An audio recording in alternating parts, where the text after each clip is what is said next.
আমাদের যখন পিরিয়ড হয় তখন কি করব?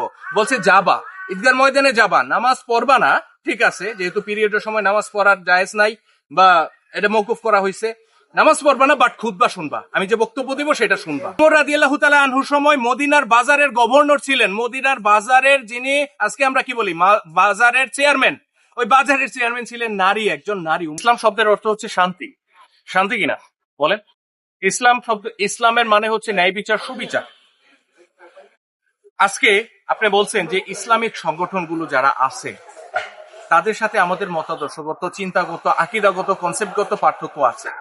ভাই পার্থক্য আছে বলেই তো আমাদের ব্যাপারে এত কথা, এত আলোচনা, এত সমালোচনা। পার্থক্য যদি নাই থাকবে, আপনার ধরেন এই যে একটু আগে আমি বললাম যে সংবিধান আমাকে শান্তি দিতে পারতেছে না, সেই সংবিধানটা পাল্টান প্লিজ। এটা একটা স্বাভাবিক কথা, এটা আমার অধিকার। আমরা ঠিক এখানেও সেম কথাটা বলছি।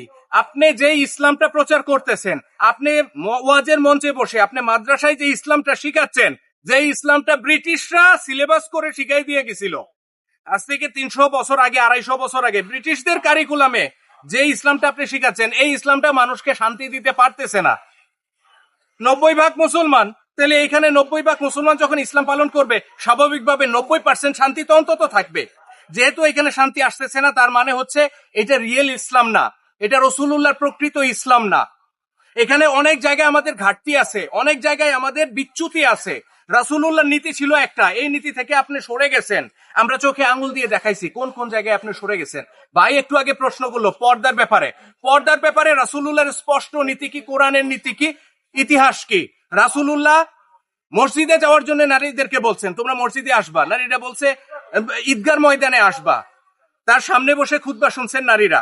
ইতিহাস, তাদের মাঝখানে কোনো পর্দা ছিল না। এই যে আছে না পর্দার আড়ালের মা বোনেরা, নো, কোনো পর্দার আড়ালের মা বোনরা ছিল না। সামনের সারিতে পুরুষেরা, পিছনের সারিতে নারীরা ছিল। তিনি ঈদগার ময়দানে যেতে বলছেন, নারীরা প্রশ্ন করছেন আমাদের যখন পিরিয়ড হয় তখন কি করব? বলছে যাবা, ঈদগার ময়দানে যাবা, নামাজ পড়বা না, ঠিক আছে, যেহেতু পিরিয়ডের সময় নামাজ পড়ার জায়েজ নাই বা এটা মওকুফ করা হয়েছে, নামাজ পড়বা না, বাট খুতবা শুনবা, আমি যে বক্তব্য দিব সেটা শুনবা। ঈদগার ময়দানে যেতে বলছেন, পিরিয়ড চলা অবস্থাতেও বলছেন। তিনি নারীদেরকে মসজিদে যেতে বলছেন, ঈদগাহে যেতে বলছেন। তিনি হাসপাতাল চালাইছে নারীরা। ওমর রাদিয়াল্লাহু তাআলা আনহুর সময় মদিনার বাজারের গভর্নর ছিলেন, মদিনার বাজারের যিনি আজকে আমরা কি বলি বাজারের চেয়ারম্যান, ওই বাজারের চেয়ারম্যান ছিলেন নারী, একজন নারী, উম্মে শিফা। ইতিহাস পড়বেন, রাসূলুল্লাহ নারীদেরকে নিয়ে জিহাদের ময়দানে ছুটে গেছেন, জিহাদের ময়দানে। এখন আপনারা নারীদেরকে মসজিদে নিতে চান কি? হ্যাঁ, আমরা এটা বলেছি যে আপনারা যে নারীদের ব্যাপারে, নারীরা অর্থাৎ রাসূলুল্লাহর নীতি ছিল আল্লাহ নারীদেরকে যতটুকু পর্দা করতে বলেছেন ততটুকু পর্দা করে, উশৃঙ্খল ভাবে নয়, কিন্তু আমরা কিন্তু এটা বলি নাই পশ্চিমাদের ড্রেস পরে, ওয়েস্টার্ন কালচার মেনটেন করে, নো। আল্লাহ পর্দার বিধান যতটুকু নাজিল করেছেন সেটা মেনটেন করে তোমরা সমাজের প্রত্যেকটা কাজে